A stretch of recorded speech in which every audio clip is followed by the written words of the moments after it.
ওই রসুলের কারণে এই উম্মত জাহান্নামে যাবে, কিন্তু হাতকড়ি থাকবে না। এই উম্মত জাহান্নামে যাবে, পায়ে বেড়ি থাকবে না। এই উম্মত জাহান্নামে যাবে, গলায় শিকল থাকবে না। এই উম্মত জাহান্নামে যাবে, চেহারা কালো হবে না। অথচ জাহান্নামীদের চেহারা কালো হবে, এই উম্মতের চেহারা কালো হবে না। একজনের চেহারাও কালো হবে না।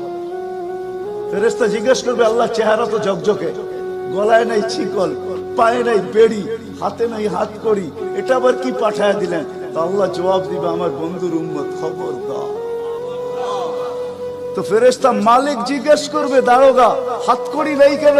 বলছে, যেই হাত উঁচুতে ব্যবহার হয় ওটা হাতে হাতকড়ি লাগে না। যেই পাও মসজিদের দিকে চলে ওই পায়ে বেড়ি লাগে না।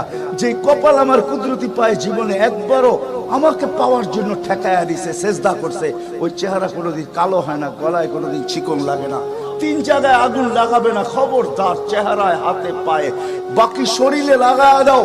আগুনকে যখন মালিক হুকুম দিবে ধরার জন্য, আল্লাহ আমাদেরকে শিখায় দিবে, স্মরণ করায় দিবে, আমরা কলেমা পড়তে থাকবো।